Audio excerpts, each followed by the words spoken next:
भयो जय कन्हैया लाल की। यहाँ परसों 20वां अवतार हो जाएगा। परसों कन्हैया का जन्म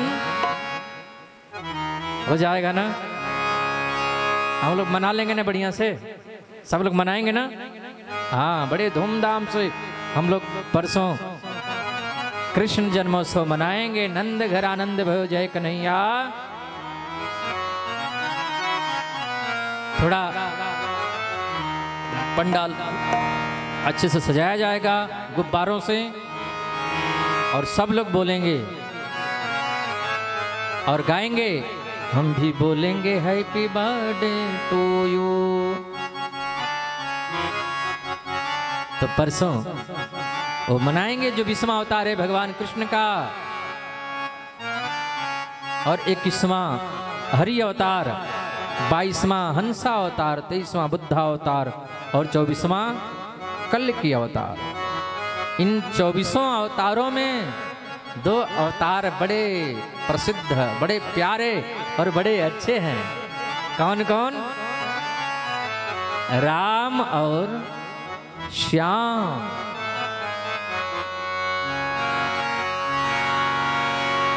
दोनों में अंतर नहीं है। राम कहो चाहे श्याम कहो। एते चांस कला पुंस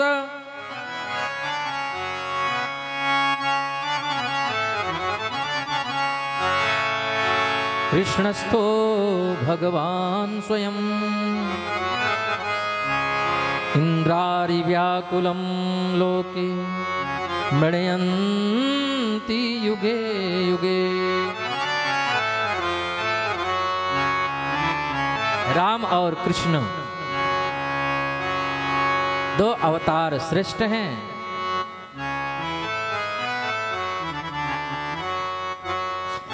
ऋषियों ने प्रश्न कर दिया कि व्यास जी कौन हैं और इन्होंने भागवत की रचना कैसे करी।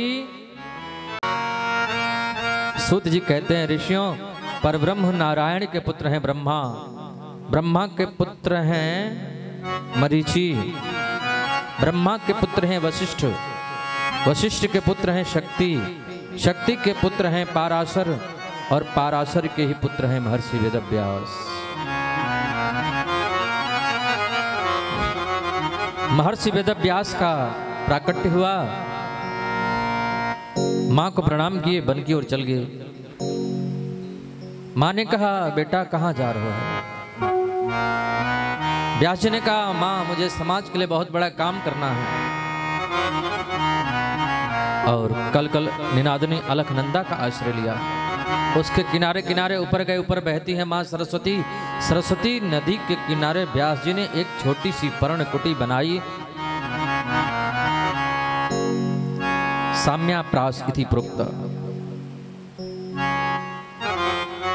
व्यास जी बैठ करके भगवान का भजन करने लगे, पर मन में अशांति है, उद्वेग है, बड़ी चिंता है, पश्चाताप हो रहा है कि मैंने समाज के लिए कुछ नहीं किया, भगवान के भक्तों के लिए कुछ नहीं किया, परमहंसों के लिए कुछ नहीं किया। 17 पुराण लिख दिए, महाभारत की रचना कर दी जिसमें गीता जैसा अमूल्य रत्न है।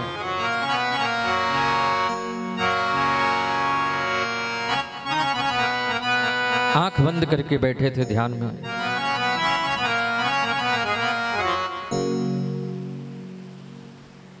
जैसे ही अपने दोनों नेत्रों को खोल करके देखा, सामने संत देवर्षि नारद खड़े हैं। नारद जी को प्रणाम किया। पराशर नंदन, बड़े उदास लगते हो। आपकी उदासी तो सारी दुनिया को उदास कर देगी महाराज।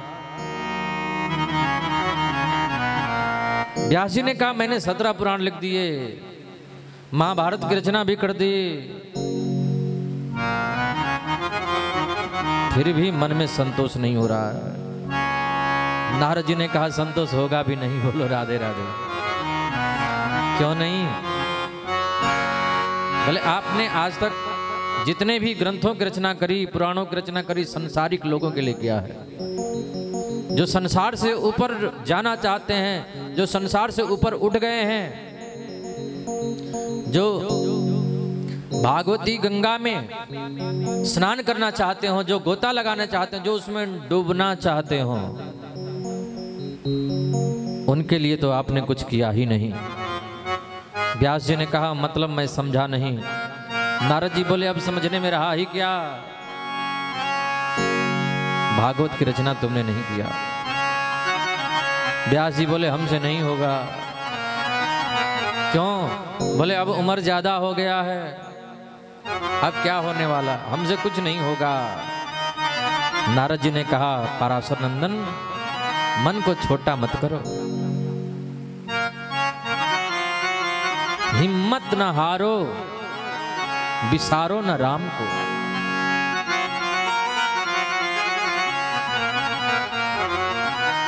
हिम्मत नहीं हारना चाहिए, कभी न कभी तो राम हमारे यहाँ आएंगे, हमको मिलेंगे, दर्शन देंगे, ऐसा विश्वास मन में जगाते चलो। कृष्ण गोविंद गोपाल गाते चलो, हिम्मत नहीं हारो। मुझे देखो, मैं दासी का पुत्र था, नारद जी कह रहे हैं। आज मैं नारद बन करके घूम रहा हूं, पूर्व जन्म में तो मैं दासी का पुत्र था। संतों की ऐसी कृपा हो गई, ऐसी कृपा हो गई, आज मैं देवर्षि नारद बन करके घूम रहा हूं, भ्रमण कर रहा हूं। मालूम है, मेरा प्राकट्य हुआ और मेरे पिताजी मर गए। मेरी मां मुझे लेकर के संतों के आश्रम में चली गई। वे संत लोग सदगृहस्थ थे, उनकी धर्म पत्नियां थीं। मेरी मां मुझे लेकर के संतों के यहाँ चली गई और संतों से निवेदन किया, बाबा एक ही बेटा है, पति रहे नहीं, मुझे तो बस 2 वक्त का भोजन प्रसाद चाहिए।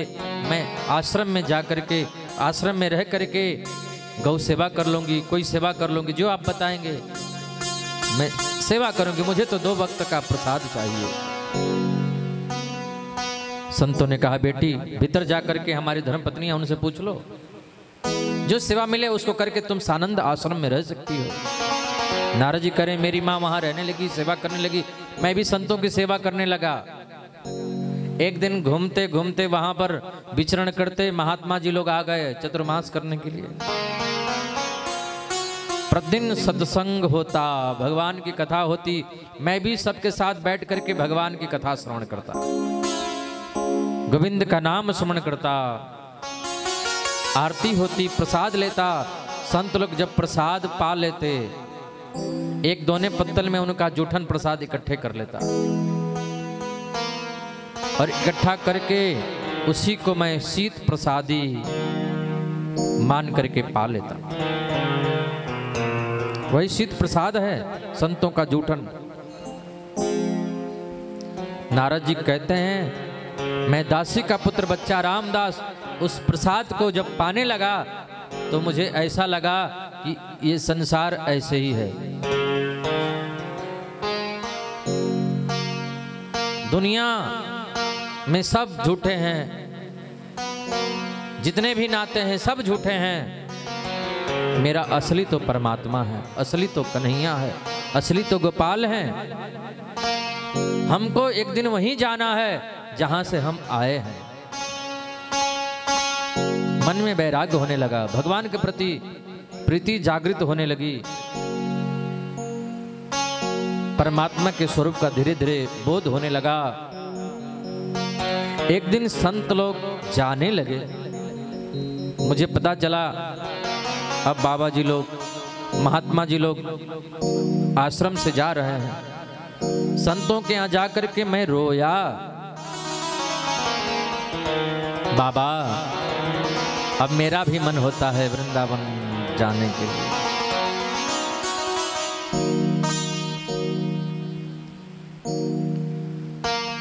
आप लोग मुझे भी साथ में ले चलिए ना, मुझे छोड़ मत जाना बाबा, हम भी चलेंगे। संतों ने कहा ठीक है बेटा, अपनी माँ से पूछ करके आओ। किसी ने मेरी माँ से जाकर के बता दिया तुम्हारे बेटे को बाबा जी लोग लेकर के जाएंगे।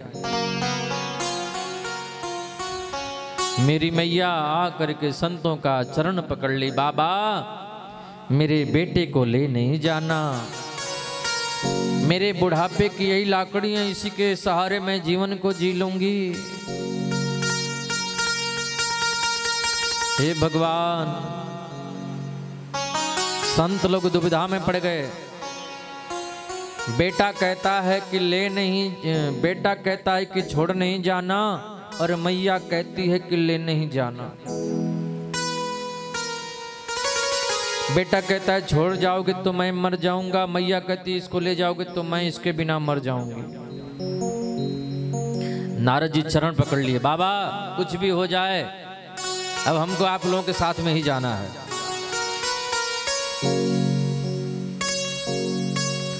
संतों ने विचार किया,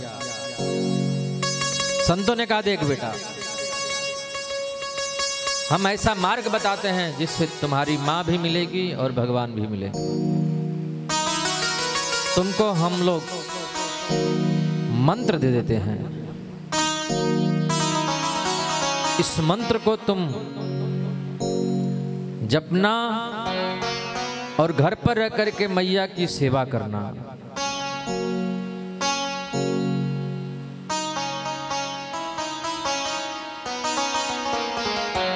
नमो भगवते तुभ्यं वासुदेवाय धीमहि प्रद्युम्नाय अनिरुद्धाय नमः संकर्षणाय च।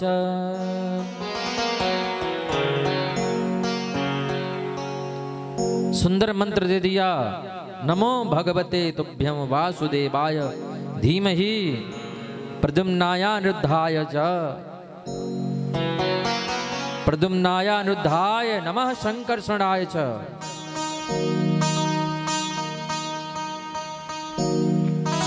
इसको बोलते हैं वासुदेव गायत्री। वासुदेव गायत्री मंत्र इसका नाम है। नारद जी ने इस मंत्र को जपा, धीरे धीरे परमात्मा की अनुभूति होने लगी, संसार से वैराग्य होने लगा और मन में विचार करने लगे कि अगर मेरी माँ नहीं रहती आज मैं भी वृंदावन में रह करके भगवान का भजन करता। मुझे ऐसा सोचना नहीं चाहिए था, सो मैंने सोच लिया और मां को सर्प दंश हो गया, सर्प ने काट लिया, मेरी मां मर गई। नारद जी कहते हैं मैं रोया, मां मर गई तो फिर याद आया कि अब तो वृंदावन जाना है। थोड़ी खुशी भी हुई, दुख भी हुआ और मन में प्रसन्नता भी है, अच्छा हुआ मां मर गई, अब तो आराम से भगवान का भजन करेंगे। बोलो राधे राधे। भजन ही सार है, इस जीवन का सार है परमात्मा का भजन। भागवत कथा का सार है कृष्ण भजन, गोविंद भजन। तो मां मर गई। एकदा निर्गतां गेहां दुहन्ते निषगां पथि सर्पोदस्तपदा स्पृष्टः कृपणाकालनोदितः।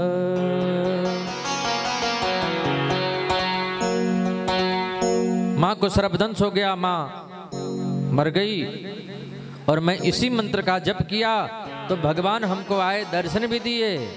परमात्मा ने ही ये वीणा दी है, देवदत्ताम इमाम वीणाम स्वर ब्रह्म विभूषिताम।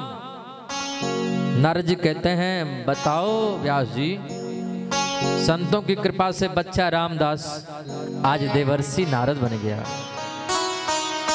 तो तुम भागवत की रचना क्यों नहीं कर सकते हो? व्यास जी की समझ में बात आ गई और नारद जी ने 3 उंगली व्यास जी के हृदय से लगाई। संपूर्ण ज्ञान व्यास जी के हृदय में उड़ेल दिया। बोलो राधे राधे। फिर व्यास जी ने समाधि भाषा में श्रीमद् भागवत महापुराण की रचना करी, भगवान सुखदेव को सुनाई।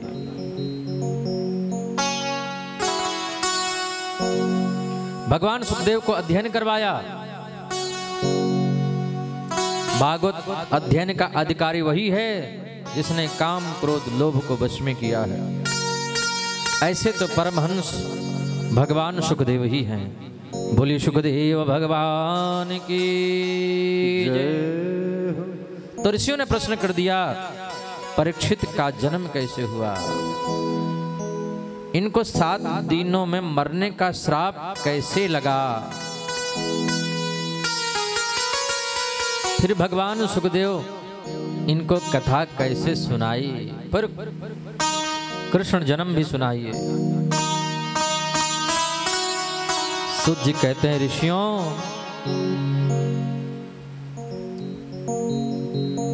महाभारत का युद्ध समाप्त हो रहा था। दुर्योधन की जंघा को भीम अपनी गदा से तोड़ दिए। युद्ध भूमि में रो रहा है, करारा रहा, चिल्ला रहा है। अश्वत्थामा आ गया, मित्र मैं तुम्हारी क्या मदद कर सकता हूं?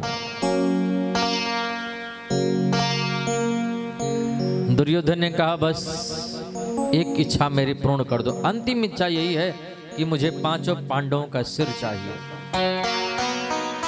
बस इतनी सी बात है। अश्वत्थामा गया, द्रौपदी के 5 पुत्र सो रहे थे। 5 पांडव समझ करके 5 का सिर काट लिया। दुर्योधन को देना है, मित्र का फर्ज पूरा करना है। 5 पुत्रों का सिर काट करके साथ में रख करके ले करके गया। मित्र तुम्हारे लिए तो हम अपनी जान भी दे सकते हैं। दुर्योधन ने प्रकाश में जाकर के 5 का सिर देखा। अरे पागल, मैंने तुझे 5 पांडवों का सिर मांगा था और तुमने 5 पांडवों के जगह पे उनके 5 पुत्रों का सिर ला दिया। तूने तो हमारे वंश को ही निर्वंश कर दिया। अश्वत्थामा, अब हमारे वंश में कोई नहीं बचा।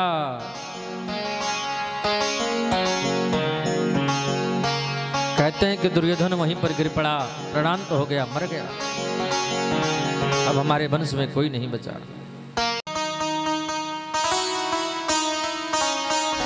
इधर सुबेरा हुआ। जैसे ही सुबेरा हुआ, महारानी द्रौपदी अपने बच्चों को जगाने के लिए गई।